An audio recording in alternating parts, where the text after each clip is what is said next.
boa noite. Em 1976, o poeta Carlos Drummond de Andrade escreveu em uma crônica que São Francisco estava editando poesias para uma dona de casa de uma pequena cidade mineira, a cidade de Divinópolis. E dava, assim, a bênção definitiva para que o editor lançasse prontamente o primeiro livro da tal dona de casa. Era o Bagagem, uma coletânea de poesias. Depois disso, ainda acompanhado do rótulo de uma dona de casa que escrevia, a poetisa lançou mais 8 livros. O último deles é um romance, O Homem da Mão Seca, que foi lançado recentemente aqui na Bienal de Livro de São Paulo. No centro do Roda Viva, que começa agora pela Rede Cultura, a escritora Adélia Prado. Professora da rede pública de ensino, mãe de 5 filhos, Adélia Prado foi muito além da sua pequena Divinópolis, impulsionada pela força da sua prosa e poesia, mas jamais saiu de lá. É da sua vida ordinariamente cotidiana, segundo suas próprias palavras, que ela tira a religiosidade, o brejeiro e o poético que marcam a sua obra. De mais longe, de uma inspiração universal, vem o profano, o erótico e a angústia, que são o tempero áspero de seus livros. Este é um dos raros momentos que Adélia Prado deixa sua terra para falar de sua obra. Mas fez isso à maneira de Adélia Prado. A escritora que não anda de avião, viajou 600 quilômetros de Divinópolis até São Paulo em um ônibus. Para entrevistar a escritora Adélia Prado, nós convidamos aqui o Humberto Werneck, que é o redator-chefe da revista Playboy. O Augusto Massi, editor de livros do Caderno Mais da Folha de São Paulo. O Fábio Lucas, que é crítico de literatura e presidente da União Brasileira de Escritores. A Marta Góes, redatora-chefe da revista Cláudia. O José Castelo, que é cronista do jornal O Estado de São Paulo. O Hamilton dos Santos, editor de livros da editora Geração. A Luciana Vilas Boas, editora do caderno Ideias Livros do Jornal do Brasil. O Roda Viva é transmitido e retransmitido por mais 23 emissoras que cobrem todo o território brasileiro. Se você quiser participar, o nosso telefone aqui é o 252-6525. 252-6525. A Shizuka, a Luciana e a Magda estarão aqui anotando sua pergunta. Se você preferir, o nosso fax aqui no estúdio é o 874-3454. 874-3454. Adélia, boa noite. Boa noite. Adélia, conta pra gente o seguinte, como é que você conheceu o poeta Carlos Drummond de Andrade e qual foi a importância que ele teve para lançar você como poetisa?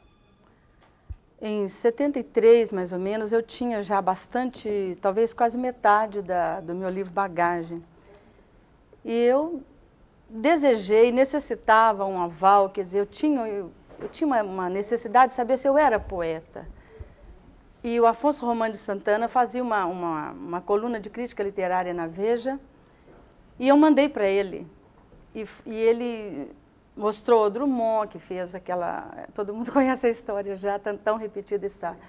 Ele fez um comentário generoso na coluna dele do Jornal do Brasil, e, a partir daí, uma editora se interessou, exatamente através de Pedro Paulo de Sena Madureira, e quis ver os poemas, quis me conhecer, toda aquela história, namoro, noivado, casamento. Você chegou a conhecer Carlos Drummond de Andrade pessoalmente? Conheci, com ele? é. Como é que foi isso? Conta pra gente. Ele desejou me conhecer, né? Me fez um convite que eu o visitasse e que gostaria de me conhecer, e foi assim, eu fui à casa dele e a gente conversou de tudo, menos de literatura.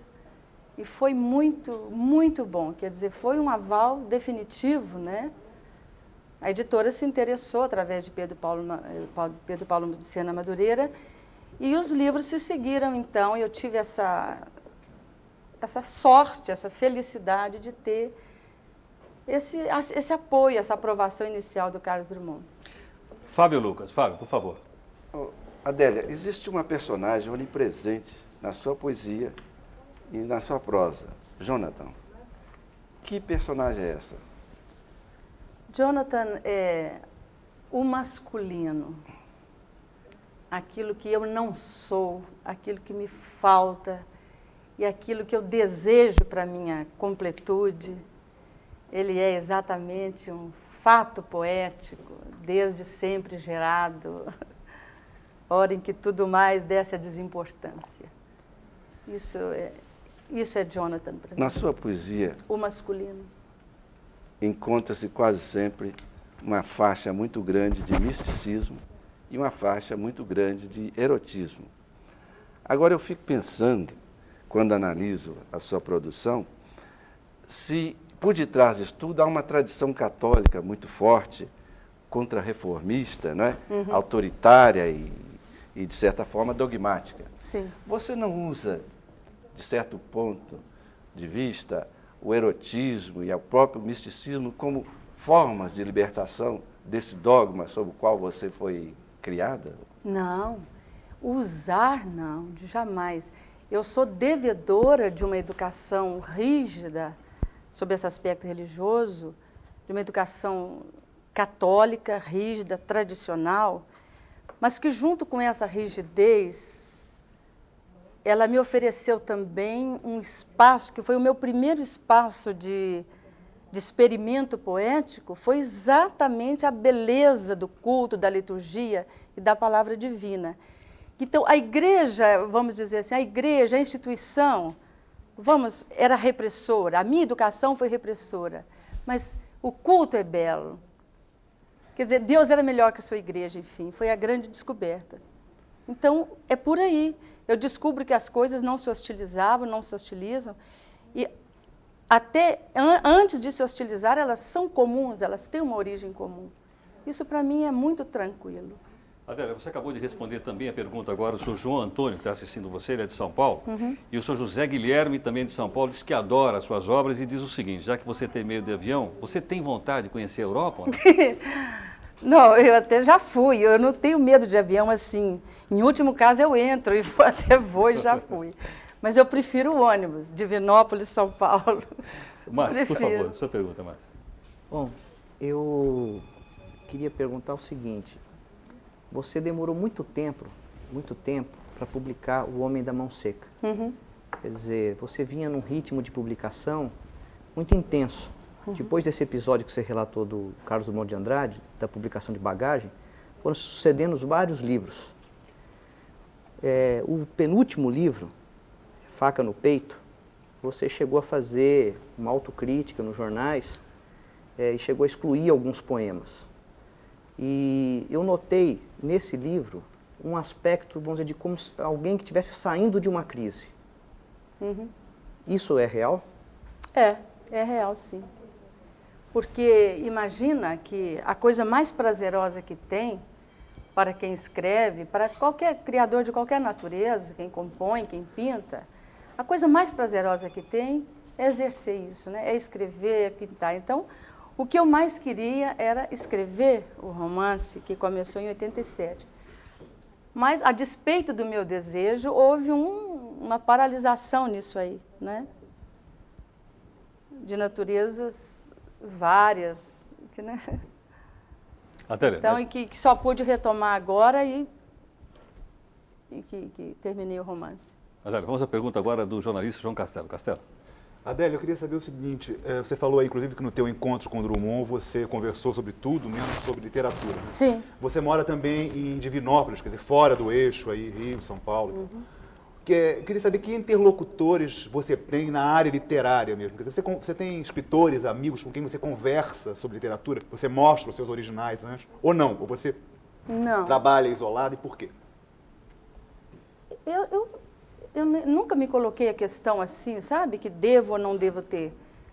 Pelo fato de morar em Divinópolis, talvez, longe dessa situação que congrega mais escritores, talvez discussões mais acadêmicas, cursos, encontros. Então, nunca me ocorreu que pudesse ser diferente. Mas quem lê os seus originais antes de ir para a editora? Alguém lê ou só você lê e manda? Eu, mais às ninguém? vezes familiares que me ajudam a fazer, datilografar, essas coisas.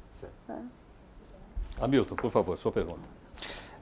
Adélia, nas suas entrevistas, normalmente você reluta contra os formalistas e diz que poesia é basicamente inspiração. Se a gente pegar, por exemplo, um poema seu, O Objeto do Amor, tem uma sucessão de versos, de pequenos versos líricos, e de repente você quase que conclui com um verso quase escatológico: o cu é lindo.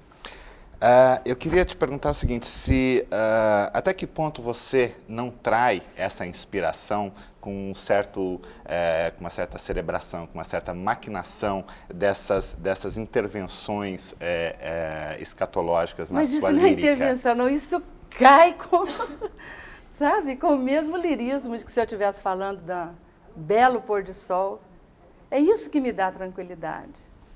Alguém me perguntou, mas até queria que eu lesse o poema. Eu falei, não, eu não acho acho impertinente eu ler o poema numa situação tal aí. Eu falei, por quê? Eu falei, eu demorei 50 anos a escrevê-lo, né? Então, mas eu não tenho nenhuma, não há uma intenção, agora vai acontecer isso. O poema vem. Mas vem de onde, Adélia? Ah, eu sabia. Porque parece espírita falando, os espíritas que recebem, mas não é psicografam, psicografado, você não. Não, pois é, então... É claro. Mas, por exemplo, Ó. né, no Objeto do Amor, não te parecia assim, uma sucessão muito lírica e que, de repente, esse verso Mas o não, que não, o poema não quebra? tá Por que foi a inspiração que te faz, te força a deixar o verso lá? Ou você... Não, exatamente. Porque exatamente se trata disso, de que aquela determinada coisa ali é lírica. Senão o poema não existiria como tal.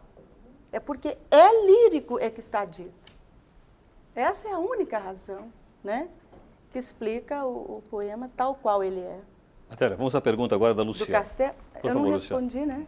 Oi? Não respondeu. Você fez uma pergunta que eu não respondi, o Castelo? Não, eu interrompi ali para perguntar de onde vinha, né, a poesia. É aquela velha discussão. Inspiração, transpiração, não existe inspiração. Eu acredito em inspiração. Para mim, inspiração é exatamente o desejo de expressar algo que pede expressão. Porque senão é como fazer tijolo sem barro, né? Você vai ao seu escritório. Eu trouxe o poema exatamente que eu sabia que essa pergunta ia ser. Eu falei, em caso de chuva, eu posso ler o poema? Que responde o que eu penso de inspiração. Será a formalística? A formalística, Pois exatamente. é, porque você disse que o poeta Obrigada. cerebral Tomou café tomou sem açúcar. café sem açúcar. Quer não é? ver? E foi para o gabinete concentrar-se. O poeta cerebral tomou café sem açúcar e foi para o gabinete concentrar-se. Seu lápis é um bisturi que ele afia na pedra calcinada das palavras. Imagem que elegeu porque ama a dificuldade, o efeito respeitoso que produz o seu trato condicionário. Faz 3 horas já que estuma as musas. O dia arde, seu prepúcio coça. Daqui a pouco começam a fosforecer coisas no mato. A serva de Deus sai de sua cela à noite e caminha na estrada. Caminha porque Deus quis passear e ela caminha. O jovem poeta, fedendo a suicídio e glória, rouba de todos nós e nem assina. Deus é impecável. As rãs pulam sobressaltadas e o pelejador não entende. Quer escrever as coisas com as palavras. É a melhor resposta que eu tenho sobre essa questão. O que é, de onde vem esse poema? Eu jamais daria conta de dar uma resposta assim para a questão, se essa própria coisa não for um poema. Eu acredito que esse poema é inspirado, acredito firmemente. Adélia. Então, é a melhor resposta que eu tenho. Antes, eu gostaria de passar a palavra para a Luciana, que não fez nenhuma pergunta ainda. Luciana, por favor. Adélia, você recentemente causou polêmica na imprensa do Rio de Janeiro, dizendo que o ato criativo é essencialmente masculino.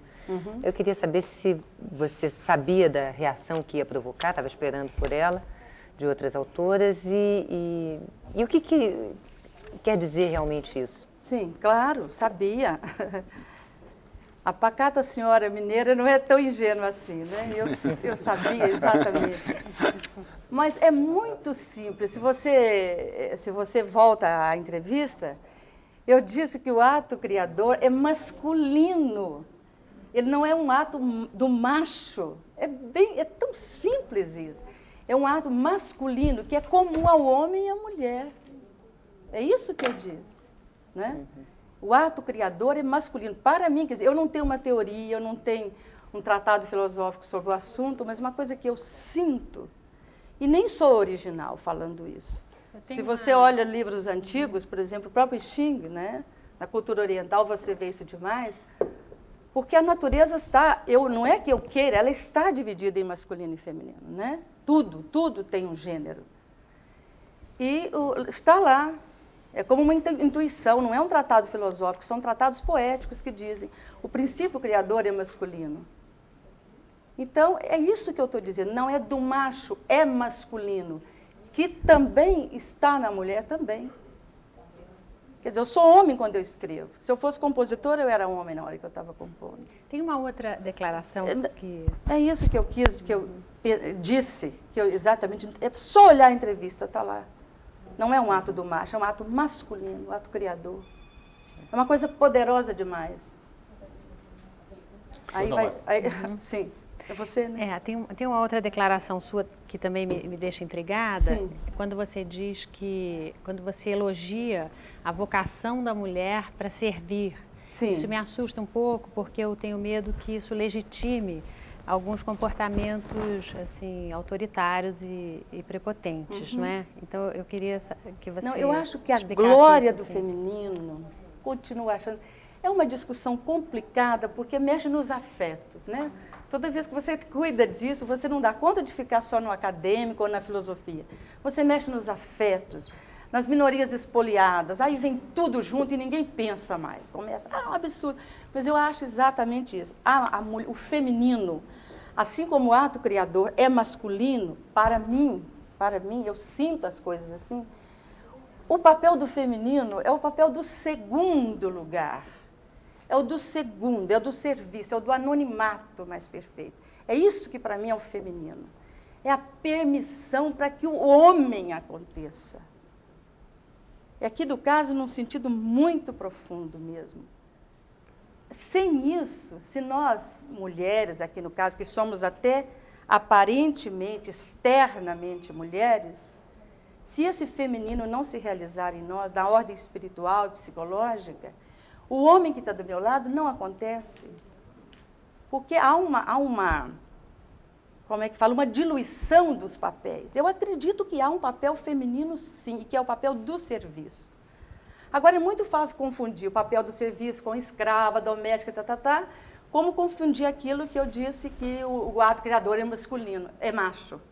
É a mesma confusão que se faz. Adélia, E você disse também em entrevistas recentes que teria findado, digamos assim, a era de Jesus e que teria chegado agora, então, a era de Maria. Ou seja, que esse segundo lugar, a gente estaria entrando agora num momento em que esse segundo lugar, ou seja, da mulher, viveria uma espécie de irrupção. Que espécie de irrupção é essa? E se essa irrupção não seria uma contradição, porque então a mulher passaria para o primeiro lugar? Ou esse segundo lugar seria simplesmente... Não é isso. E também não é só eu que estou dizendo isso. Há uma percepção muito grande. Você vê movimentos que estão irrompendo. Eu vou citar um exemplo que está mais próximo de mim, né? Todo mundo deve conhecer outros exemplos.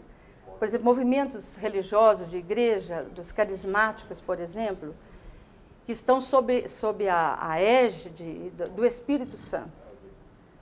E toda uma teologia também que descobre o feminino em Deus. E esse feminino é Maria, é o Espírito Santo, para mim.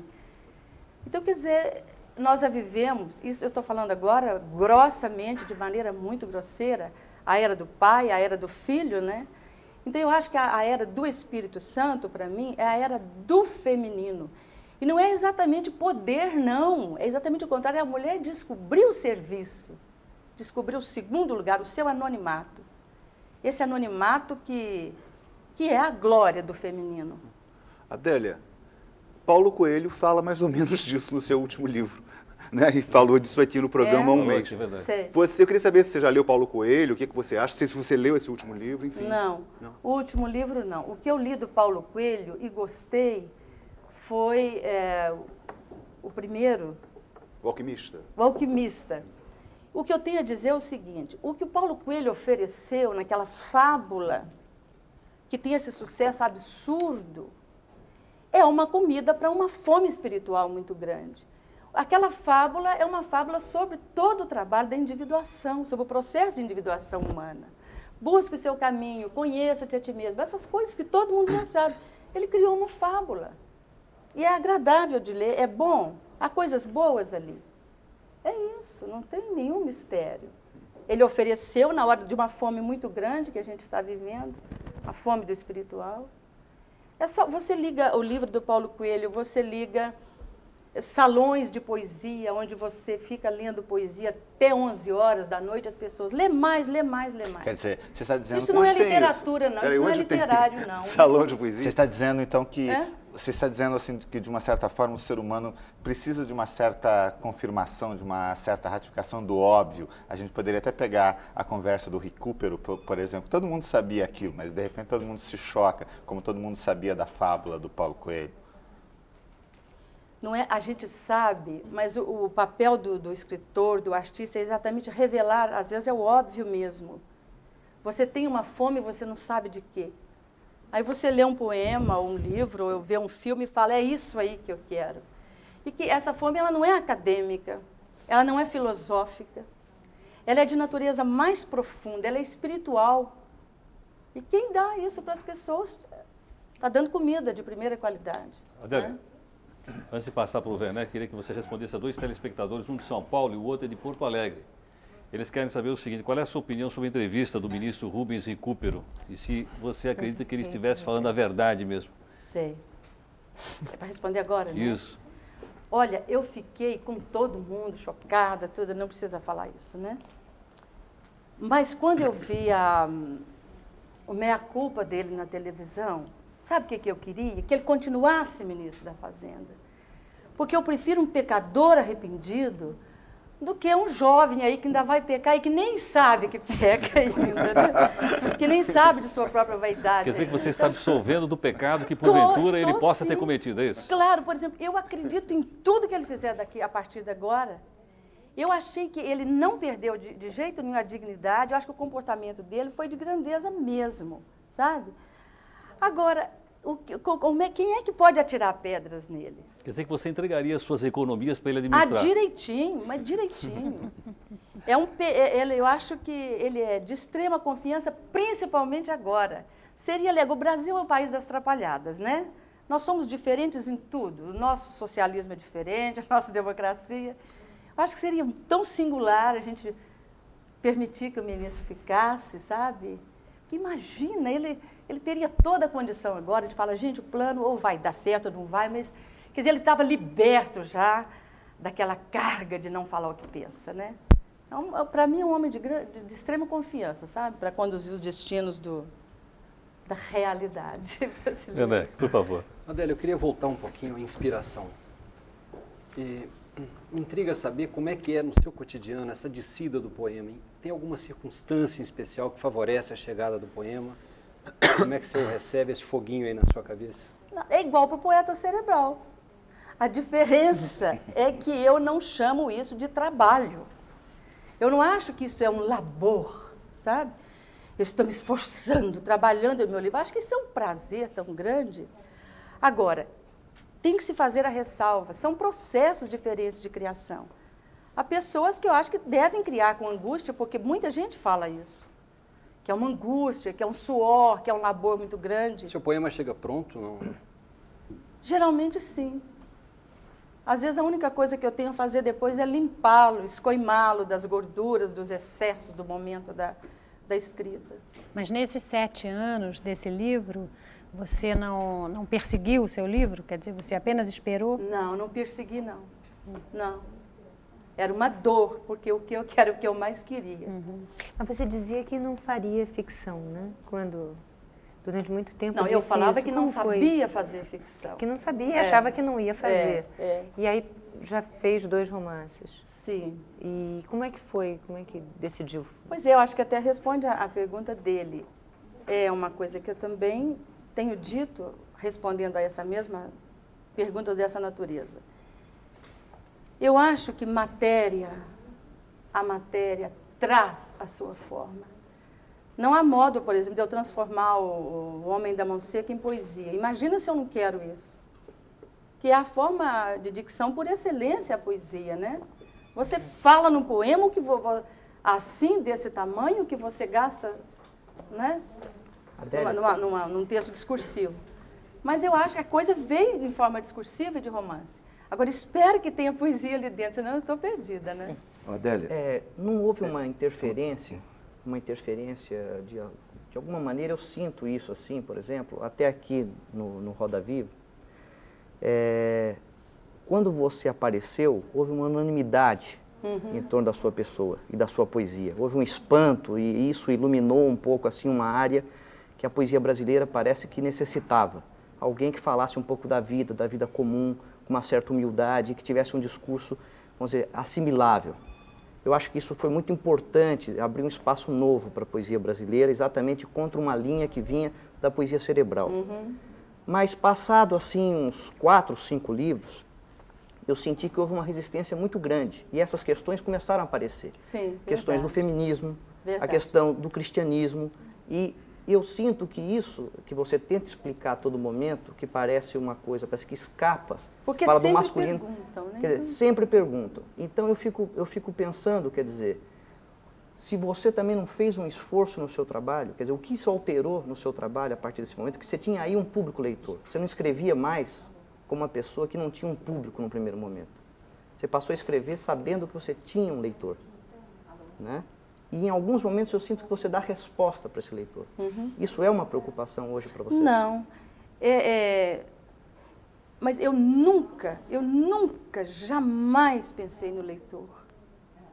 Sabe? A hora que... Eu acho que a coisa deve ser feita tal qual ela pede para ser feita. Agora, isso acontece. Agora, acredito que os livros posteriores ao início dos primeiros livros de poesia acompanharam também o registro da minha experiência humana, né? Quer dizer, é muito fácil você falar de flores e de passarinhos. Agora, você falou uma coisa aí, quer dizer, uma poesia mais assimilável. Eu quero dizer uma coisa. Uma vez eu li um poema, e aquele poema Casamento, na televisão, e em Divinópolis, uma senhora simples, uma Dona Maria, uma mulher do povo, falou comigo assim: gostei demais daquele jeito que você falou, como é que arruma peixe na televisão. Quer dizer, ela é um discurso assimilável. E em Divinópolis, alguém falou comigo assim: olha, menino, gostei muito. Você escreveu um negócio sobre a seca agora, né? Então, agora eu espero que a hora que eu esteja falando sobre como abrir e retalhar peixe, que essa coisa de feira, de tomate, de batatinhas, eu acredito que o poema que está falando sobre isso, essa pessoa que lê esse poema, ela entende esses registros. Ah, eu também sou dona de casa, eu também faço biscoito, eu também sei limpar peixes. Tá? Ela entende esses registros, mas a alegria dela é sobre aquilo que ela vê atrás disso. Senão não era poesia.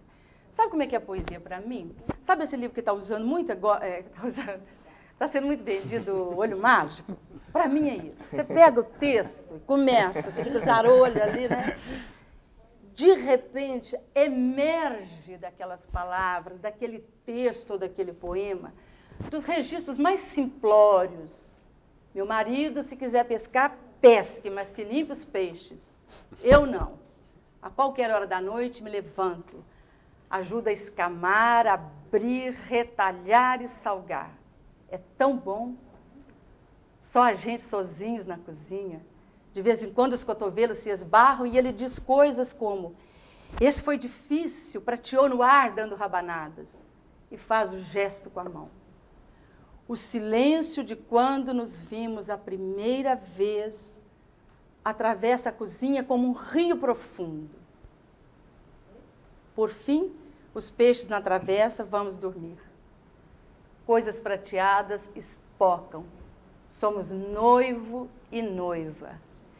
Essa mulher entendeu, não foi isso de abrir o peixe, ela entendeu quando um rio, um silêncio profundo como um rio, passou na cozinha. E essa mulher, ela não tem nem escolaridade nenhuma, e ela entendeu isso.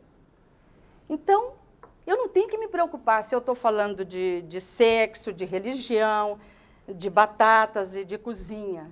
Quer dizer, isso é a minha experiência doméstica, eu sou mulher e sou doméstica, né?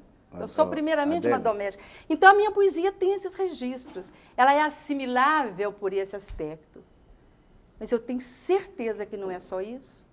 Senão vocês não estavam aqui me chateando tanto. Pois não, Fábio. Olha, eu acho interessante que desde quando você surgiu com a bagagem, a crítica acolheu muito bem esse modo inusitado com que você combina, por exemplo, a linguagem erudita com a popular, o sagrado com o profano, ou o sublime com o escatológico. Há uma mistura permanente. Eu acho curioso, por exemplo, é que você, usando uma linguagem a mais simples possível, não ir louvando-se nos livros, principalmente os livros sagrados, os livros religiosos, você não usa sempre uma simbologia, digamos, telúrica, mas põe a modernidade, assim, o avião, por exemplo. O avião que você evita na vida prática, mas ele está muitas vezes nos seus poemas, não é? Eu até me lembrei que inicia um poema assim: a glória de Deus é maior que este avião no céu. Que avião é bonito demais. Né? Ou então, há um trecho também lírico que eu vou encontrar na Faca no Peito, que diz: o que me leva a Jonathan? A bicicleta do sonho mais veloz que avião. Mais né? veloz que avião. Que avião, pois é. Agora, essas coisas, a gente pensa, né, na velha ideia de que o poeta do seu estilo, ele se entrega a uma espontaneidade muito grande. Mas, ao mesmo tempo em que você cultiva a espontaneidade, você muitas vezes joga farpas para aqueles que não usam esse critério e esse método. E eu encontro, por exemplo, num poema seu, como Fieira, essa afirmativa: detesto escrita elegante. Por que isso? Detesto escrita elegante significa detesto escrita elaborada. A coisa elaborada, que você vê o andaime, é ruim demais. Né? É muito ruim ler um texto assim. Você vê o andaime, você vê a preocupação. A preocupação, eu devo... A coisa que dá mais pista é um texto, gente, não é? A coisa que dá mais pista do autor é o texto. Agora... E principalmente quando ele não quer dar pista, quando ele fica maquiando a coisa aí ele se entrega inteiro. Agora, a sua poesia, ultimamente, ela repete, ela tematicamente, a simbologia se repete muito. Seria por isso que você está buscando na prosa uma saída, talvez? Mas eu não estou buscando, é a prosa que está me pegando. Está me pegando de prosa. Não, eu não busco isso, não. Você acha que o intencional é ruim? Em arte, sim. O intencional é na filosofia. Eu faço um ensaio, né? Eu argumento, eu faço uma tese, maravilhoso, adoro ler ensaios. Mas é outro espaço, é outra categoria. A arte não vem da razão, ela não vem da lógica, ela vem do espírito, né? Falando desse tempo de trabalho, você falou assim, mas eu levei 50 anos para dizer isso, quando você respondeu a pergunta do Hamilton. Você trabalha como, por exemplo? Quer dizer, você tem cadernos, você anota, qual a sua sistemática, por exemplo, para produzir? Você fica com um verso na cabeça, sonhos, tem poemas que são sonhos? Sonhos inteiros. Inteiros. E você consegue acordar e registrar? Ah, beleza. Um sonho poético, só se eu for muito boba, né? De pegar ele depressa. Tem sonhos que têm uma carga poética, né? Às vezes sonhos até angustiantes demais. Outros não, felizes. A poesia não recusa tema, né? Ela não recusa nada. Nadinha. Você bate a máquina? Não, eu escrevo à mão. E batem para você? Batem para mim. E batem em mim também. O que na sua poesia teria sido, similarmente a esse romance, O Homem da Mão Seca, tão difícil, o parto assim, tão demorado, tão problemático como esse romance? Que poema, que livro, mais precisamente que poema? Não, eu tenho uns poemas enguiçados que, quer ver? Antigos até, de quando eu era adolescente, eu adorava aquela ideia, ela jamais se resolveu literariamente. De repente, você às vezes ganha até uma ideia muito boa, mas aquilo não se resolve. Então, você fica com aquele verso encruado, Você guarda, beleza. Um pedaço de uma joia quebrada. Mas não se resolve, né? E às vezes ele cai generosamente inteiro. Tão generosamente que você depois tem que desbastá-lo, podar o poema. Que dó, está tão bonitinho, mas está sobrando, você vai fazendo assim. Adélia, Né? tem uma porção de perguntas de telespectadores aqui que querem que você fale um pouco mais de religião. Por exemplo, tem uma pergunta aqui da dona Cláudia, que é de São Paulo, o senhor Velfi, que é de Salvador, na Bahia, e tem também do senhor João Batista, que é de São Carlos, no interior de São Paulo. Querem que você fale um pouco a respeito de religião. Adélia, você, na religião católica, está para o lado mais conservador ou está mais chegada aos conceitos da teologia de libertação? Sabe uma coisa maravilhosa que eu descobri na Igreja Católica? Os dogmas. Tudo isso que é colocado como coisa de opressão, o dogma, os dogmas são intuições profundas de natureza psicológica que projetam o espiritual, né? Então, às vezes aquilo vem... Por exemplo, acho que eu estou respondendo já a pessoa, né? Por exemplo, o dogma da Trindade, né? Quando você diz que bobagem, você fala, bobagem, Deus é um, né? E a gente aprende no catecismo da doutrina cristã, Deus em 3 pessoas. E à medida que você amadurece, e à medida que você vive, e à medida que você se nutre da arte, o que você descobre é que era impossível Deus ser sozinho. Outra vez, estou falando de coisas minhas que não posso provar, mas é o modo que eu tenho de responder. Sei. Você descobre que Deus tinha que ser trindade mesmo. Aí quando você fala, aquele dogma que me ensinaram não é nada mais do que uma descoberta maravilhosa. Isso vale para o dogma da infabilidade do Papa? Não, isso é outra coisa. Não, É um dogma da igreja. Não. Não Não vale, vale? não. De jeito nenhum. É isso que coloca você mais perto do pessoal da teologia da libertação do que dos conservadores da igreja? Se pode dizer assim, sim. É.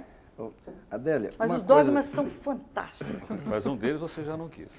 Então, mas isso aí não é dogma, não. Isso aí claro que isso aí é dogma, não é? Uma coisa que eu tenho observado na sua obra é que em vários livros, os primeiros livros, a presença de Guimarães Rosa é muito grande, nas citações, nas epígrafes, etc. Agora, neste último livro, O Homem da Mão Seca, surge uma outra personagem muito importante para a nossa literatura, que é a Clarice Lispector, a quem você chama Clareza Lispector em determinado momento. Isso se trata de uma aproximação nova ou você já trazia Não, naquele quando tempo? eu falei isso, eu estava simplesmente dizendo que eu gosto muito do texto poético, que tem uma ambiguidade essencial, é da natureza da arte ela ser ambígua. E eu falei que prefiro a essas clarezas lógicas, eu prefiro a Clareza Lispector. Uma brincadeira quase, né? Adélia, você estava falando agora aí de masculino, feminino, depois falou de psicologia. Você anda lendo Jung sem parar, não anda não?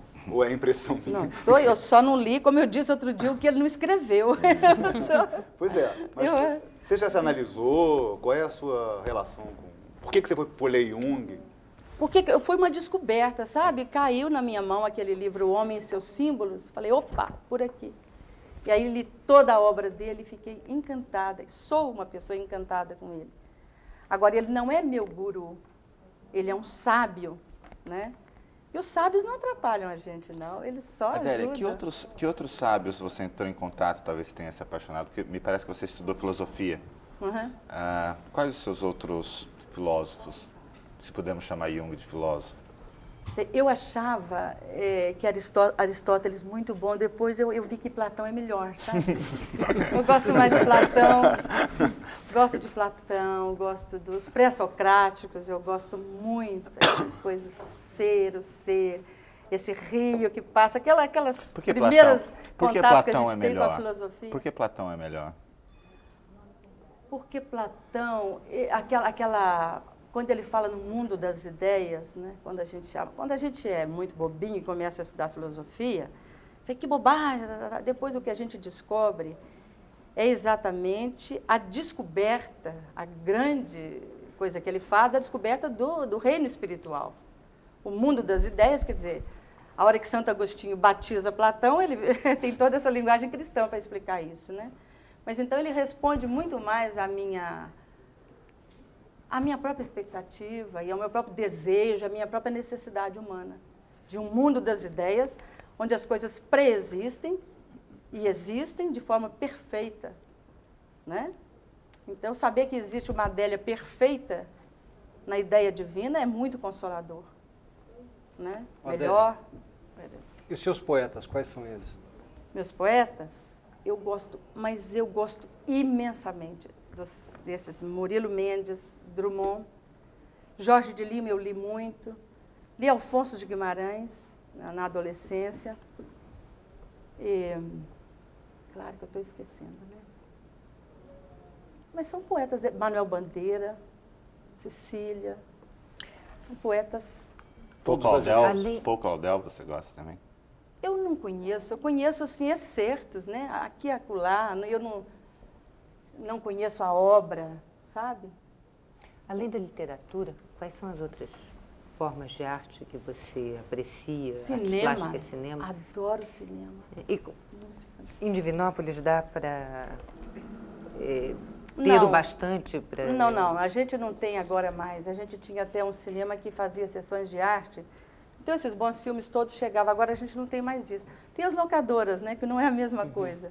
Você vê muito Mas eu vídeo. aproveito quando venho aqui, Aí vê tudo. queria te faço perguntar supermercado do Artes cinema. plásticas não se relacionam Também, especialmente. pintura, claro. Mas você já trabalhou como atriz, não trabalhou? Quando que eu você era falasse jovem e atrevida, eu era atriz. Até que idade você fez teatro? 18 anos, talvez, assim. E desistiu por quê?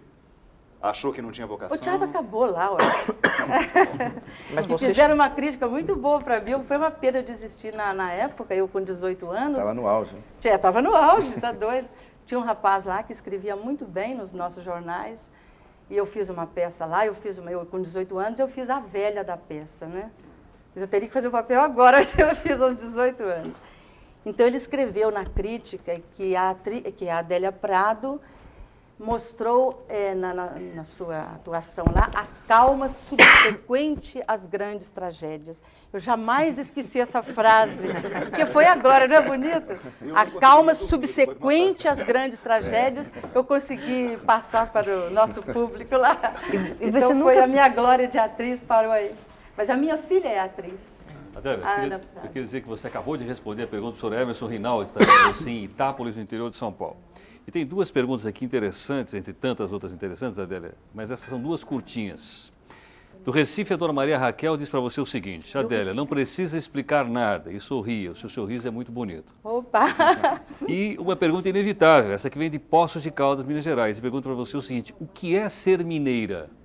Não, mas olha, é não responder a essa pergunta. Essa foi a melhor de todas. Quem já disse tudo sobre mineridade é João Guimarães Rosa. Insuperável o texto deles sobre mineridade. Adélia, Oi? eu queria te perguntar uma coisa. Você que tem um olho tão sensível assim para a miudeza, para o delicado, né? O que o seu olho capta quando você vem a São Paulo? Assim? O que te atrai a observação quando você muda de cenário para um lugar assim? Olha, a coisa que mais me atrai em São Paulo são as pessoas na rua. Eu gosto muito de ir ali na Praça da Sé, né? Praça da República, e ver multidão, sabe? Aquilo me dá um consolo, sabe? Um conforto. É uma coisa assim de rebanho, sabe? Eu não estou sozinha, as pessoas estão sofrendo tanto quanto. Está todo mundo na peleja. Isso me dá um conforto, sabe? Então, eu acho que é bom ver São Paulo de vez em quando, sabe? Mas não é para ver gente. Agora, você nunca pensou em sair definitivamente, ou por um período longo de Divinópolis? Eu penso em sair, às vezes até de vez em quando penso, mas para um lugar menor, sabe? Divinópolis já está uma metrópole, né? Vocês estão rindo porque não conhecem Divinópolis. Eu conheço. Quantos Há muito habitantes? tempo. Hein? Quantos habitantes? 250 mil? Hein? Isso é. Mais ou menos 250 mil. Tá grandinho, Já tá grande. médio Filmes, porte. Já tem Nos avião filmes que direto você de São assistiu. Paulo para Divinópolis. Olha aí, a propaganda do avião. Nos filmes que Adélia. você assistiu ultimamente, Tem? você falou que você gostava muito de Belo cinema. Horizonte. E diretores, primeiro, o que Sim. você Ponte Aérea, realmente Divinópolis. você acha que é uma marca que marcou você aqui? Olha, que me marcou, primeiro eu gostava demais do Bergman, sabe? Depois, quando eu vi Andrei Tarkovsky, eu esqueci do Bergman. Andrei Tarkovsky é poesia pura, né? Em estado maravilhoso. Eu gosto demais de um diretor espanhol, o Almodóvar, e o Bigas Luna. Eu acho ele muito bom, sabe? Bigas Luna, gosto, quer ver mais? Gosto do Polanski. Ih, é chato esquecer, mas... O Polanski é um pecador. Assim. Um grande pecador, Mas eu gosto imensamente. Hoje eu vi um filme maravilhoso, 4 Casamentos e um Funeral. Aquelas comédias inglesas que não derramam, né? Que coisa boa, né? Muito bom. Adélia, nós vamos fazer um intervalo e a Vamos. gente volta com perguntas mais difíceis do que dessa primeira parte. Mais ainda? Mais ainda. Nós voltamos daqui a pouquinho no Roda Viva, hoje entrevistando a escritora Adélia Prado. Até já.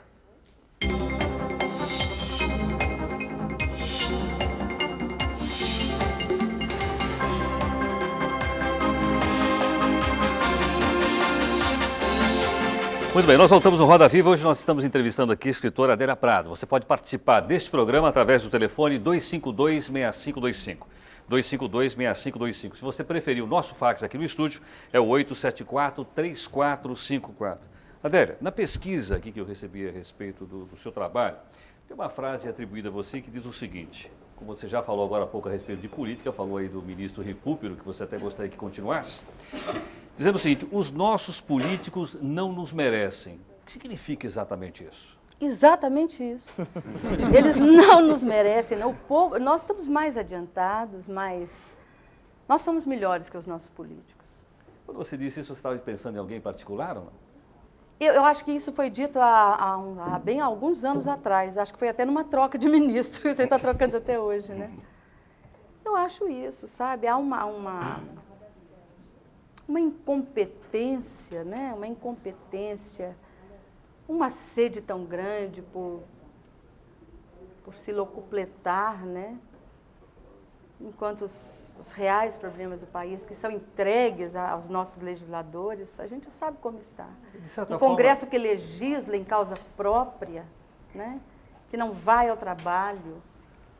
E eu acho que é uma coisa terrível mesmo, é muito triste. Adélia, você acha que, de certa forma, isso é responsável pela decadência da escola pública? Nós dissemos no começo aqui que você foi professora durante alguns anos da escola pública. E hoje a escola pública me parece estar numa situação não muito boa. Quer dizer, é isso também que é responsável por essa decadência da escola pública? Acho, como é que está a escola hoje, na sua visão? Eu acho que a escola é das piores instituições que nós temos. Ela realmente é uma instituição decadente, né? Com currículos completamente desatualizados. Eu vejo a escola como um supermercado de pequenas informações acadêmicas, só.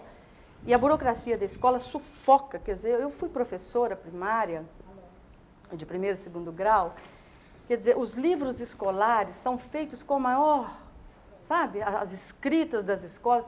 É isso que funciona, aquela coisa direitinha, arrumadinha. Mas o ponto de vista da educação, uma filosofia da educação está perdida. Não se educa para. O 1º ano é para fazer o 2º, o 2º é para fazer o 3º, o primário é para fazer o secundário e o outro é para fazer a universidade, que é para arranjar um bom emprego. Quer dizer, aquele descanso, aquela coisa peripatética, né? Do mestre tendo prazer em que o seu aluno cresça, é muito difícil ver isso hoje. Agora, a pergunta que você fez, a questão da escola, ela não é tanto metodológica, nem pedagógica, não, ela é política mesmo. É uma política de educação falaciosa que permite isso, né? Aí vem toda essa história, baixo salário, todo mundo já sabe. Pois não, Werneck. Adélia, eu imagino que você, como uma escritora importante, né, seja procurada por jovens autores para levar originais, pedir opinião. Isso acontece muito e como é que é o seu trato com essas pessoas, né? Olha, assim que eu lancei o primeiro livro, eu comecei a receber cartas, né? E originais. Então, eu empolgada com o meu primeiro livro e as pessoas querendo de mim um aval, como eu mesma tive e tudo, comecei a responder. Depois ficou uma coisa assim, absolutamente impossível. E então, o meu único procedimento, no caso, que eu tenho assim como uma regra, é que quando eu acho um original que me comove ou que me Você lê tudo? transtorna pela sua... a gente, é só dar uma olhada, a gente vê, né? Se você lê um poema, você fala, está equivocado, né? Então, eu não dou conta de responder, eu não dou conta, é impossível fazer isso. E fazê-lo seria uma sobrecarga, e eu não tenho também uma vocação para isso, não. Para administrar essa correspondência, sabe? Eu fico, às vezes, pesarosa, que eu vejo nos olhos das pessoas o mesmo desejo que eu tinha também. Mas eu acredito numa coisa, na força da própria obra. Ela aparece. Os autores inéditos, que fiquem tranquilos.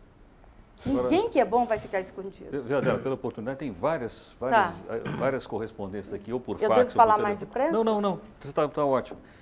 Até dizendo como entrar em contato com você. Mas Mais isso você disse que originais. já é uma situação difícil, é isso ou não?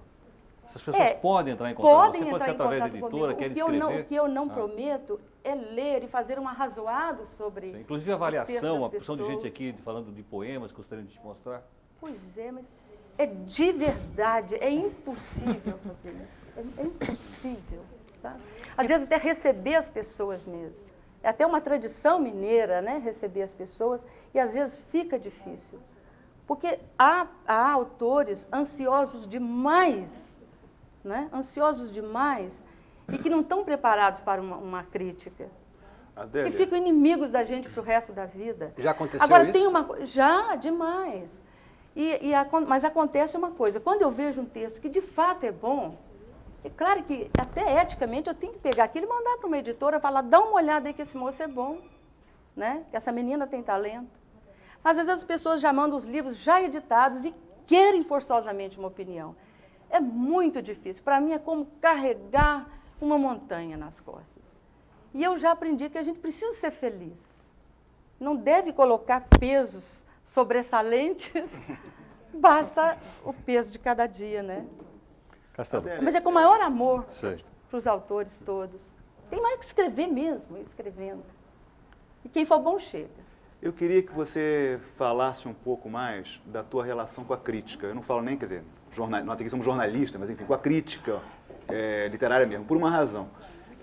Eu já fui editor do suplemento de livros, conforme você sabe, e eu estava me lembrando aqui de uma situação, não me lembro qual era o seu livro, e também não vou citar nomes, mas enfim, procurando um resenhista no meio acadêmico para resenhar um livro seu, eu dei meia dúzia de telefonemas e escorregaram sempre com não estou com tempo, não, eu ouvi isso de alguns. Gostaria. E um foi muito claro ao me dizer, não, ela até é uma mulher muito interessante, escreve umas coisas muito interessantes, mas ela não é poeta. O que ela escreve não é poesia. Oh, Deus! Oh, Deus. Isso Bom, é você muito trata, muito triste. você lida fala de coisas com uma inspiração, por exemplo, que estão Sim, completamente sim, em também. desuso Eu no tô meio salvo. acadêmico. É muito antigo falar O de que você inspiração. pensa da crítica literária? Hoje você lê crítica literária, o que você acha dos críticos literários brasileiros? Sei. Eu não posso dizer para você o que eu acho dos críticos brasileiros, porque eu não tenho essa competência e nem conheço todos. E... O que eu acho? Peraí. O que eu acho? Bom, eu acho que a crítica procede. O autor precisa de elementos formais, acadêmicos, para falar, olha, você se equivocou. É um livro menor, é um livro isso, é um livro aquilo, né? Agora, a minha relação é uma relação realmente humana demais. Quer dizer, uma crítica boa é uma maravilha, né? Quando o crítico está tirando em você ali uns bifes, né? E manifestando o desagrado dele com certos poemas, eu tenho esse tipo de comportamento. Primeiro, sofrer aquilo, né? Ele não gostou de jeito nenhum. Depois eu olho de novo o meu próprio texto. E eu falo assim, vou ver se eu continuo gostando, né? Aí eu leio e falo assim, oba, mas ele está enganado. Ele não viu nada, ele não entendeu nada. Ou então eu penso, não, realmente ele tem razão aqui, acolá, ou não tem razão nenhuma. Então, eu não tenho dificuldades com isso, não. Eu não estou falando que é prazeroso uma Mas você crítica se má. sente bem tratada ou maltratada pela crítica? Eu queria me só sinto resumir. bem tratada pelos que dizem, pelos que pegam o meu texto, até para não gostar. Agora, eu acho que é um texto que muita gente nem quer ler. Eu tenho plena consciência disso, sabe? É, uma coisa assim. Você Isso tem eu uma coleção de trabalhos críticos sobre sua obra, você chegou a organizar isso? Não, tá tudo numa mala lá, assim, não está organizado. Adélia, eu queria saber que transformações a carreira de escritora, né, trouxe à sua vida, né? Sei. Quer dizer, eu sei que avião você só toma em último caso, mas você já vem, você dá uma Sim. entrevista na televisão, que é coisa que há alguns anos você dizia que detestava e tal. O que o ofício de escrever te obrigou a fazer que é novo para você? Olha, a diferença que apareceu desde 76 foi um tipo de assédio. Primeiro, por causa disso, não sei se foi o Castelo que falou, alguém falou assim, olha, tem uma senhora mineira escrevendo versos, né? Então, vamos ver como é a senhora mineira, vamos ver como é os versos. Então, uma curiosidade que não tinha nada de literária, uma curiosidade bem profana mesmo, sabe? Quer dizer, vamos conferir essa senhora, né? E depois começaram a aparecer convites para esse tipo de coisa, de televisões, entrevistas e tudo. Então, a mudança é essa. Agora, isso não me perturba no meu dia a dia, porque a única coisa que eu tenho é o dia a dia, né? Então, ele é sagrado. E isso fica como uma coisa prazerosa, que eu aceito agora, aceitei com prazer vir aqui, porque era esse tipo de espaço que a gente pode falar de verdade, não é aquele cansaço, debate que você fala 5 minutos, você não completou o pensamento, outra. Então, foi uma coisa descansada. Mas não mudou nada, não. Não mudou mesmo. E como é que é seu dia a dia? Você, quer dizer, lê jornal todo dia, vê Todo televisão, dia. não vê televisão, É, vê sim. noticiário, Claro. quer dizer, faz política dentro enfim, da sua atividade de ensino, não faz? Faço, não, eu sou uma cidadã que participo das agruras e prazeres do povo brasileiro, né? Entro em fila, faço protesto, fora Collor, e tudo isso. Mas como qualquer pessoa e, às vezes, de um modo especial, como escritora. Por exemplo, uma vez fui a Belo Horizonte para esse tipo de movimento. Tinha mulheres sendo assassinadas lá, não gostaram muito porque eu falei, se fosse um homem assassinado por suas mulheres, eu também viria. Tá aí volta naquela história, feminismo. Adélia, você ainda vai à cozinha? Não? Literatura? Só todo dia. E lá, qual que é o seu best-seller? Fogão, assim. O que você faz? É o trivial mineiro. É o trivial. Trivial bom, viu? Adélia, Oi.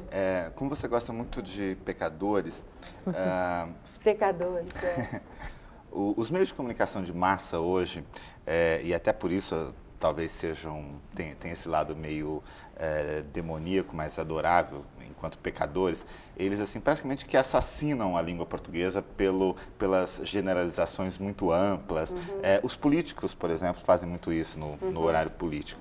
Eu queria te perguntar como é que você vê essas generalizações, essa decadência do português falado no dia a dia, e se você, enquanto escritora, se sente confortável com a língua portuguesa, ou se você tem algum trauma, se você já tentou escrever em inglês. É um trauma no ouvido aqui, quando o ex-presidente Sarney começou uma moda que chegou até as igrejas, é um inferno.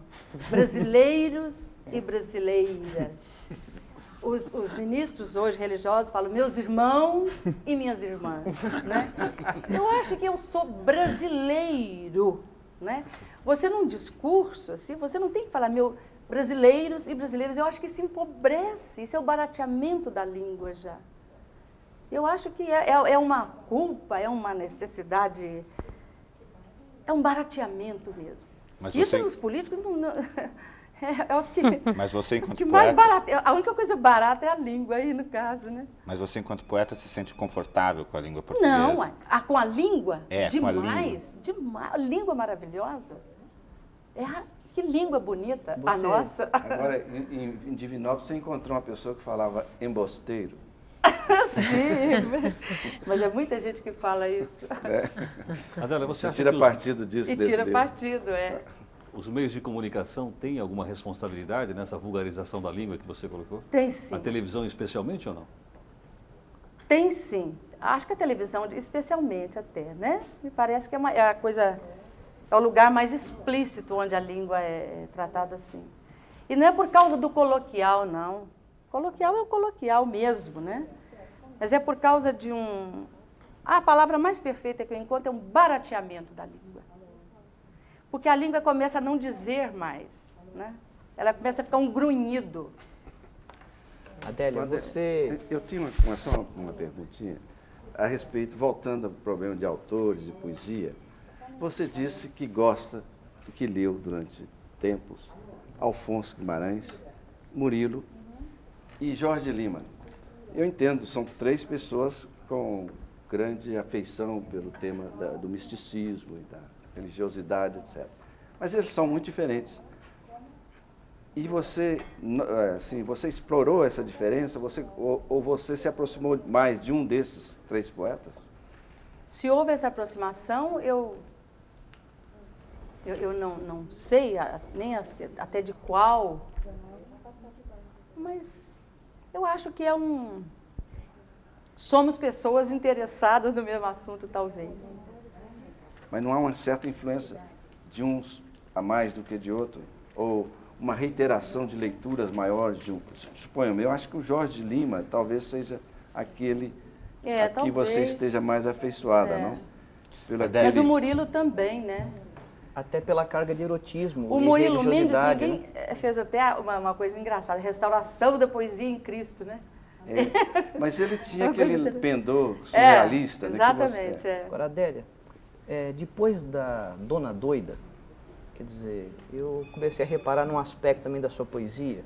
Quando eu quis dizer assim, assimilável, eu disse até no bom sentido, que eu acho uma coisa importante. Sei. Né? Então, voltando a esse tema, eu acho assim, é uma poesia que facilita, vamos dizer, inclusive para ser declamada, para ser lida, e você lê muito bem, né? Eu acho que você consegue transmitir uma carga de emotividade, você consegue reviver o poema quando você lê. Eu já tive várias vezes, em oportunidades assim, com grande público, e você consegue criar um momento de intimidade seu e do texto, entre você e o texto. Agora, eu me pergunto, vamos dizer, como você reagiu diante exatamente, vamos dizer, dessa ida para o teatro, com a Fernanda Montenegro, por exemplo. Seu poema dito por uma outra pessoa. Eu tive, assim, enorme prazer por um detalhe que eu considerei importante. Ela pegou os textos e ela não fez, a partir do texto, uma coisa, não. Ela os disse, até com as vírgulas, sabe? Então, o que eu descobri, e que me parece ficou confirmado pela peça, foi que o texto, aqueles, pelo menos, que nós escolhemos, tem uma carga dramática que possibilita o palco, possibilita o teatro. Agora, eu tenho um amor tão profundo pelo teatro, e eu gosto da palavra falada, eu gosto do gesto, eu gosto do corpo, eu gosto quando o verbo se faz carne. Então, acho que é por isso que funcionou. Você dirigiu algumas peças, ou coordenou, pelo menos, trabalhos em Divinópolis, não foi? Tudo bem. Eu tinha lá um grupinho que se chamava Cara e Coragem, e a gente fez o Alta Compadecida, e eu era diretora, imagina. Alta Compadecida, e nós fizemos alguns textos litúrgicos. Textos, assim, com uma intenção puramente catequética. Nos momentos litúrgicos, por exemplo, de Natal, Semana Santa, eu escrevia, às vezes escrevia sozinha, escrevia alguns com Lázaro Barreto, Irene Amaral. A gente escreveu esses textos e montava nas igrejas, nos bairros e tudo. Mas nós fizemos eu e Lázaro Barreto, chamado O Clarão. A nossa intenção era didática, catequética, de mostrar Jesus nascer de uma fila do INPS, do INAMPS, né? Mas a coisa foi tão empolgante fazer que, de repente, aquilo virou um teatro, extrapolou a nossa intenção catequética e virou teatrinho mesmo, certo? Foi a melhor peça que eu já escrevi, em parceria com esse poeta nosso, Lázaro Barreto. Isso você não deposita uma carga literária? Você pensa em publicar, por exemplo? Não, de jeito nenhum, não. Eu tenho, de jeito nenhum. Adélia. Acho que foi um acontecimento feliz demais. Nós levamos essa pecinha em todas as igrejas de Divinópolis e nas cidades ao redor. Era um sucesso, você precisava ver. Adélia, Eu como diretora e a nossa peça. eu queria dizer que você respondeu aqui a dona Clarice Alcântara, de Morro Grande, no Rio Grande do Sul, que está vendo você. E olha, uma coisa inusitada, a quantidade de declarações de amor que você está recebendo Declaração aqui. de amor, isso é bom, pode vir bastante. Dona Tarcísia Vilano, que é aqui de São Paulo, diz assim, suas palavras são abençoadas, me farto com a sua Santa Ceia. E manda um beijo para você. Obrigada. A Carla, que é apresentadora do Jornal da Noite da Bandeirantes, estava vendo você até agora, ela vai entrar no ar e disse, vou deixar gravando no vídeo para continuar vendo você. O senhor Ronaldo, de Porto Alegre, diz o seguinte, você é toda poesia, não só na escrita, mas na fala, nos gestos, nesse impecável olhar de humanidade atroz. E quero que você, por favor, responda ao senhor Hélio Jaguar, que está vendo você também em Porto Alegre. Ele quer saber o seguinte, qual é a sua opinião sobre o uso de droga? Uso de droga? A minha opinião sobre o uso de droga é a minha opinião sobre qualquer coisa que afaste a pessoa do seu processo pessoal de individuação. Aquilo que significa fuga e um descaminho da pessoa em se encontrar com ela mesma, essa é a minha opinião. É uma coisa lesiva. É isso. A gente não vê, né? Adélia, uma entrevista de cerca de 10 anos atrás, você dizia que tinha muito medo de envelhecer e que achava que talvez só os netos que viessem é que iam aplacar isso. Você já tem neto? Eles tiveram esse papel mesmo? Tenho neto agora, o primeiro, filho nosso segundo filho meu, do Rubem, Dudu, tem 6 meses agora, então... e realmente é uma pacificação. Eu acho que quando a gente vê o neto, o sentimento que eu tive não foi de estar mais velha, não, é de estar começando, está recomeçando. É um experimentar a juventude. Agora, então, está mais fácil agora envelhecer com o neto do que sem ele. Mas ainda está difícil. Ah, não é muito gostoso, não. Mas eu acho que o processo vai ter um momento em que a gente realmente fica pacificada. Quando eu falo está difícil, deve ser porque eu estou, talvez, numa fase de acomodação ainda com a velhice, né? Estou me acomodando, ainda está um pouco incômodo, mas... Se Deus quiser, vai ficar bom. Tem que ficar, né? Tem que ficar bom. E, quer dizer, para quem manifesta esse incômodo, né, que você diz ter com a velhice, é engraçado pensar que você não resiste, né? Quer dizer, você não disfarça, não pinta o cabelo, não luta contra. Você acha que é uma coisa que tem que ser aceita assim? Olha, eu sigo aí uma máxima de sabedoria, não resistais ao mal, sabe? Eu acho que a não resistência, ela me pacifica com aquilo que me perturba, sabe? Agora, não pintar os cabelos pode ser também uma forma muito refinada de vaidade. Eu não vou entrar muito aí não, não preciso descobrir, né? Por enquanto é mais cômodo para mim, é cômodo, né? E o resultado é ótimo também. Hein? E o resultado é ótimo. Adélia, oi. Queria que você falasse um pouquinho dos seus filhos. Tem algum que é escritor, que está virado para esse lado? Eu sei que tem uma que é atriz, né? Tem. Ana Beatriz, a minha filha caçula, tá conta para todo mundo onde ela está fazendo a peça no Rio. É uma peça de Boto Strauss, Eternamente, até breve. Está fazendo lá. Já fez algumas peças. Essa é a atriz. Tem 2 bancários, uma outra moça que é bancária, um rapaz também que é bancário. Qual é aquele que recomendou a você largar esse trem de poesia? Não tem uma história assim? Isso é ficção. Isso é ficção. E tem um que é psicólogo mais velho e tem um que trabalha com computação. São todos adultos já. Adélia. Mas só acabando ali, pelo menos que eu saiba, eu acho que não escreve, ainda que talvez secretamente eu ainda não saiba, né? Mas eu comecei aos 40 anos, então eles têm tempo demais. Adélia, eu tenho aqui várias perguntas de telespectadores, como o senhor Léo Maniero Filho, que é de São Paulo, e vários telespectadores querem saber o seguinte, o que é que você pensa da poesia de Cora Coralina? Eles querem que você fale alguma coisa sobre Cora Coralina. Olha, o que eu penso da Cora é muito mais da pessoa dela do que da obra. Sabe? Então, é uma pessoa fascinante a Cora Coralina. Eu a conheci num congresso de mulheres, no encontro de escritoras aqui em São Paulo, e ela tomou conta da festa, foi a estrela da festa. E alguns poemas que eu conheço dela, quer dizer, eu não teria mais. Mas já que você citou São Saberia. Paulo, o senhor Sebastião Maciel de Belo Horizonte quer saber se você se sente policiada por não morar nem em São Paulo, nem no Rio, mas em Divinópolis. Não, eu me sinto livre mesmo, pelo contrário.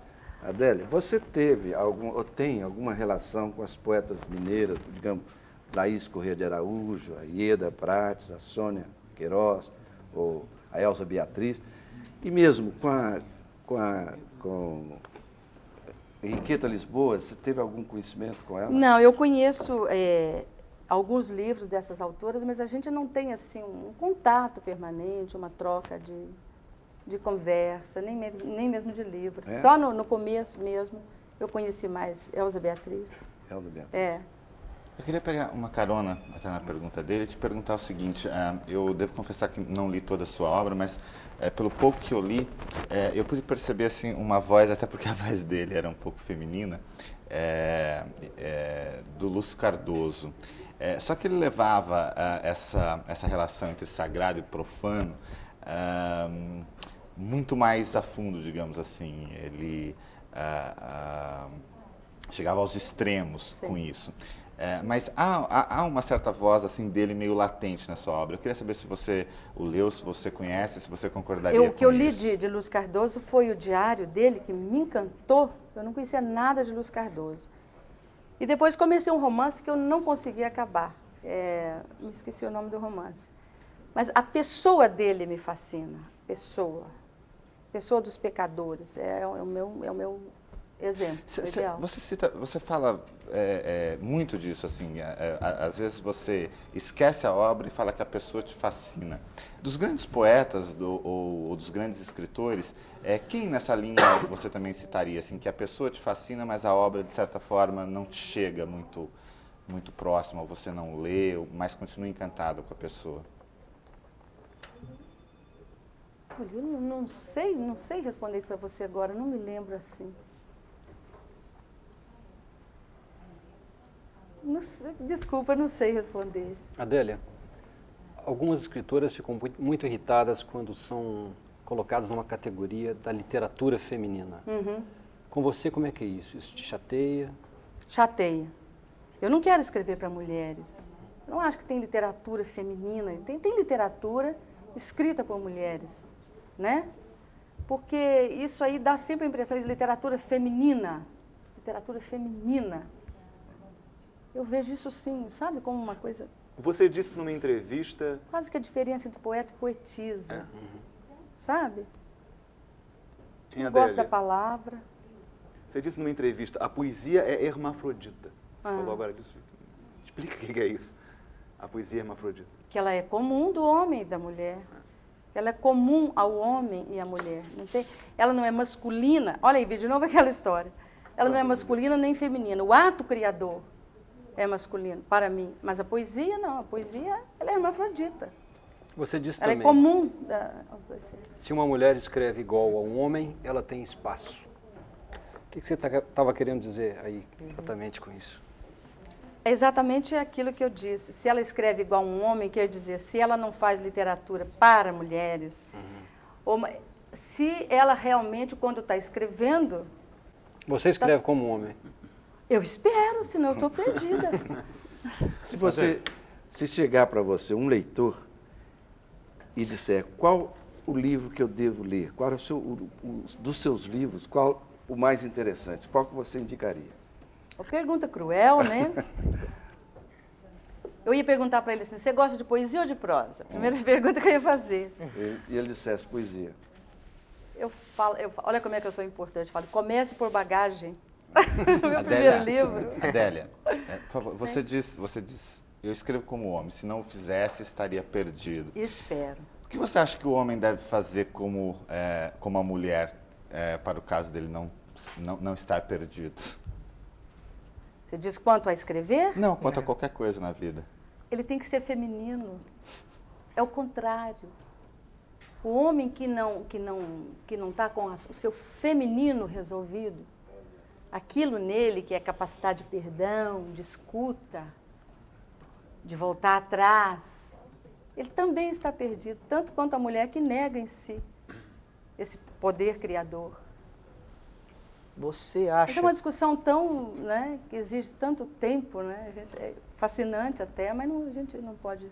Você se identifica com alguém em outra expressão artística, pode ser o cinema, teatro.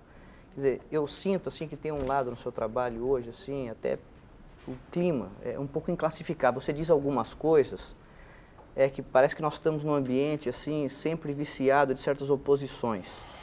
E você, curiosamente, vai na contracorrente, assim, um pouco por afirmar esse momento de encontro. Quer dizer, o poema que você falou aqui do casamento é um momento de encontro. Essa procura do masculino e do feminino, você coloca muito isso. Você encontra isso em termos de arte? Pensando em outros escritores, você tem alguma afinidade com alguém hoje? Mesmo fora, alguma coisa que você já leu? Deixa eu ver, minhas leituras estão... Ou você acha que é um caso particular o seu caso? Não, Você se sente individualizada nesse aspecto? Não, de jeito nenhum. Eu percebo, às vezes até pela leitura... Sabe um autor que me fascina, que eu acho que tem isso também, que eu gostaria de saber inglês para conversar com ele, para falar a respeito, é Philip Roth, do Complexo de Portnoy, e J.D. Salinger. Eu adoro esse escritor, mas eu queria escrever assim, sabe? Eu leio aquilo e falo, isso aqui sou eu. Tenho essas identidades, sabe? E quer dizer, eu gosto tanto que, né, isso pode perturbar a minha antena crítica. Mas eu acho que são autores assim, que a arte para eles geralmente é comunhão. Não está dividindo nada, é comunhão. Na literatura europeia tem alguma coisa que você gosta? Europeia? Eu gosto muito de Marguerite Duras. Gosto muito. Eu acho que é um fenômeno, aquela escrita, aquela mulher, né? Deixa eu ver mais quem. Minhas citações são precárias. Não, tão ótimas. Eu acho assim que você acompanha com frequência, então. Quer dizer, pelo que eu estou vendo, você tem... Com baixa frequência, mas acompanho. Eu gosto muito de um autor também. Eu não terminei o livro. Sabe, às vezes a gente começa a ler o livro e fala assim, está tão ruim que eu não leio mais. E tem uns que assim, está tão bom que nem precisa. É uma tal identidade que você fala, é isso mesmo, eu já sei, é isso mesmo. Herman Brook, estou falando certo? A Morte de Virgílio. Meu Deus do céu, que maravilha, né? Que é aquilo. Eu não acabei de ler, não, mas não precisa, sabe? Eu penso, qualquer hora eu recomeço. Então, essas identidades. Adélia? Sabe? Quer ver outro que eu adoro? Joyce. Eliot, você gosta? Gosto. Não conheço tudo, não. Mas eu dei conta de ler Joyce, traduzido pelo Antônio Wise. Sabe aquela coisa que você fala assim, eu não estou entendendo não, mas eu estou sacando tudo, sabe? Mais ou menos aquela leitura assim. Você fala, opa, tem uma coisa aqui, você vai perseguindo e de repente o quadro se forma e você entende. É a coisa do olho mágico, né? Agora, diante desse livro, por exemplo, você não teve essa percepção, é tão bom que não precisa ser lido. De uma certa forma, ele exigia que você fosse até o fim, ou não? Nada. Você também não terminou a leitura? Não. É aquela coisa assim, é bom, eu sei que é bom, qualquer hora eu pego, sabe? É uma garantia de qualidade tal e de permanência, né, que a obra te oferece. É a obra que você retoma, relê, né? Adélia, Essas obras fundamentais. você lê revistas femininas? Ocasionalmente, às vezes eu olho assim e falo, como cuidar bem da sua pele? Aí eu penso, às vezes tem uma receitinha nova aqui, né? Aí eu pego, mas eu não sou leitora de revista feminina, não. Eu tenho mais uma série de perguntas aqui de telespectadores e todos eles estão pedindo a você que fale um pouco mais a respeito de religião e religiosidade. Por exemplo, o senhor Daniel, que é de São José dos Campos, no interior de São Paulo, o senhor Luiz Carlos e a dona Maria Cecília de Porto Alegre, no Rio Grande do Sul, tem também o senhor Edílio ou Edília Madeira, de Porto Alegre, e tem também aqui a professora Marlene, que é de Ribeirão Pires, uma cidade aqui da Grande São Paulo. Entre outras coisas, eles gostariam que você dissesse o seguinte: você acha que o ensino religioso deve voltar para as escolas novamente? Ou não? Não, de jeito nenhum. Não acho, não. Porque eu achei que... E eu fui professora de educação religiosa e eu achei toda a experiência muito equivocada, tal qual educação... Acho que deveria tirar das escolas educação artística, ensino religioso, moral e cívica. Você vê, por exemplo, a precariedade dessas disciplinas. Moral e cívica, por exemplo, é para ensinar a cidadania, né? E eu aprendi, acredito que aprendi, absorvi as primeiras noções de moral e cívica, foi lendo os poemas de Olavo Bilac, Criança, ama com fé e orgulho a terra em que nasceste. A gente olhava, decorava a poesia e falava que aquilo era passado de uma forma tão prazerosa. Agora, você tem uma disciplina para ensinar moral e cívica ou religião. Eu acho que todo o currículo escolar deve permitir o despertar da sensibilidade religiosa, artística, civil, etc, etc. Mas isso num conjunto. É como dar aula de futebol na escola, ou aula de samba, essas idiotices. Né? Não tem. Eu acho que é muito equivocado o ensino religioso. Como é que as feministas convivem com você, ou você convive com as feministas? Especialmente quando Nós você não convivemos. coloca a mulher numa posição secundária, numa posição assim de anonimato, e é exatamente o contrário. Mas o secundário, quando eu falo secundário, é no mesmo sentido que dois fios elétricos, um é positivo, outro é negativo. Mas tem subordinação nisso, submissão ou não? Submissão no sentido de poder? Não, não, jamais. Não é o poder do masculino sobre o feminino, não. É o exercício de papéis próprios, a meu ver, ontológicos. Não é à toa que existe homem e mulher. Há uma diferença, eu queiro ou não, né? Complexo de castração, vamos falar. Claro, evidente. Há um complexo mesmo, né? Agora, o feminino se resolve na aceitação dessa falta. É uma ausência que nós temos. E é aí que é a nossa glória. Essa ausência, esse segundo, essa permissão.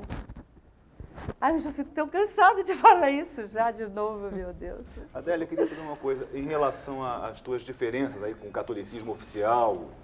Por exemplo, aborto. Você é a favor ou contra do aborto? Contra. Mas por quê? Por questão de dogma ou eu queria que você Não, explicasse? é um dogma interno, é um sentimento interno contra o aborto. E eu acho que a igreja, ela explicita essa coisa natural, a meu ver, natural. E eu acho que toda a luta para a descriminalização do aborto, ela começa pelos fundos, ela começa de uma maneira errada. Quer dizer, os argumentos são tão precários, tem tanta mulher fazendo aborto, então vamos colocar clínicas maravilhosas para elas fazerem aborto. O poder público tem que ajudar a mulher a fazer aborto. Ninguém imagina que então o poder público tem que ajudar essas mulheres a terem seus filhos, a cuidar dos seus filhos. Quer dizer, eu acho um raciocínio tão primário, tão desumano. Mas você não imagina que outras pessoas pensem diferente? Perfeitamente, não, pode. Mas espero argumentos convincentes. Até agora não os vi. É porque a lei é só para quem pensa assim, né? Quer dizer. Você, como católica, como é que você vê esse avanço dos pentecostais? O avanço dos pentecostais na igreja, eu No acho, Brasil no inteiro. catolicismo, né? Exato. Eu acho maravilhoso. Porque, para mim, os pentecostais, eles estão, os carismáticos, né, vamos falar assim, eles estão representando exatamente essa sintonia nova com o feminino. Porque os carismáticos, eles Eu acho que nós é não o estamos grupo falando do da mesma louvor. coisa. Oi? Eu acho que não estamos falando Você da se mesma refere aos coisa. crentes, sim. não é isso? Aos crentes, aos... Ah, tá, não, tudo bem. Aos evangélicos. Evangélicos. Ah, são os crentes, aos de confissão não católica. Exato. Certo. O que eu acho é o seguinte, há nos crentes, nas confissões evangélicas de um modo geral, uma tristeza, eles pecam menos que nós, sabe? Eu vejo muita tristeza naquele segmento, uma rigidez muito grande, maior que em nós católicos, com relação à alegria, ao prazer, à celebração da vida. Os cultos, eu acho muito tristes. Eles não têm os sacramentais que nós temos. vamos dizer, a paisagem litúrgica deles, a meu ver, é pobre e não satisfaz. Então, é isso que eu vejo. Eu acho que eles poderiam ter mais, sabe? Porque o rito é uma exigência humana, né?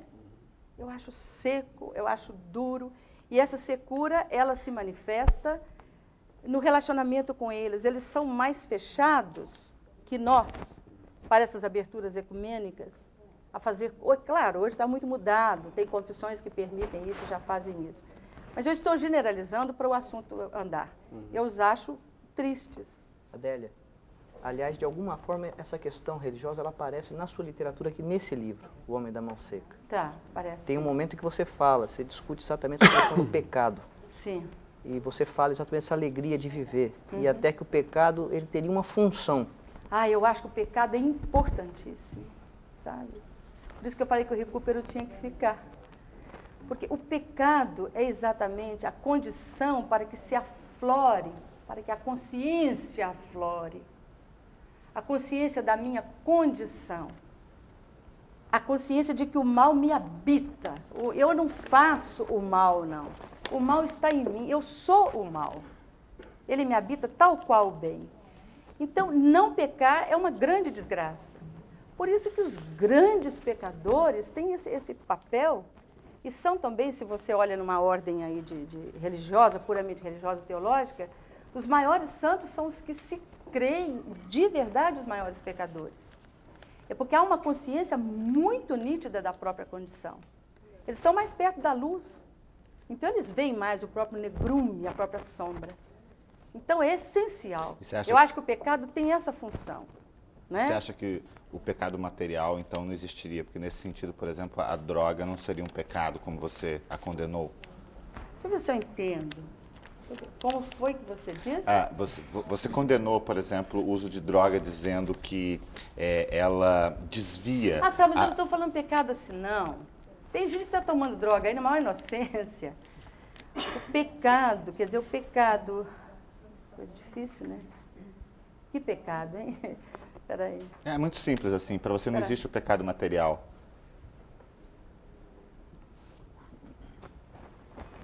Existem atos pecaminosos, né? Mas a noção de pecado, o sentimento do pecado, ele é uma revelação interna. Há grandes pecadores inocentes. A inocência...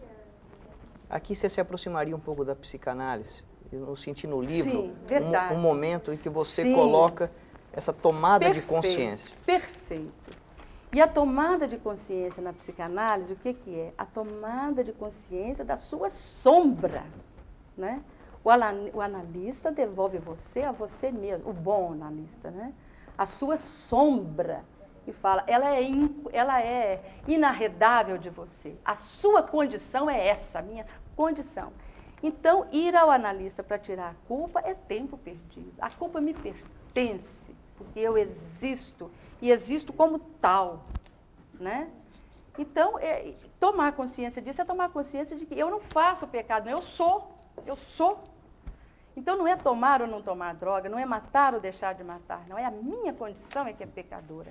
Então, eu tenho que tomar consciência disso para que eu comece a me libertar, a me individuar, a me salvar, enfim, né? Há propostas religiosas para isso, há propostas filosóficas e tal, a gente escolhe o caminho, né? Eu respondi para você? Respondeu. Ok, Adélia. Nosso Roda Viva de hoje está se encerrando. Eu gostaria de agradecer a sua gentileza. Eu que agradeço demais o carinho de todo mundo. Então, muito obrigado pela sua presença aqui, Adélia Prado. Agradeço a vocês e aos telespectadores que fizeram perguntas. Ok, muito obrigado também às pessoas que ligaram para cá através do fax ou através do nosso telefone. Muito obrigado aqui aos jornalistas e os nossos convidados de hoje. E o programa Roda Viva volta na próxima segunda-feira às 11 horas da noite. Tenha uma excelente semana. Boa noite.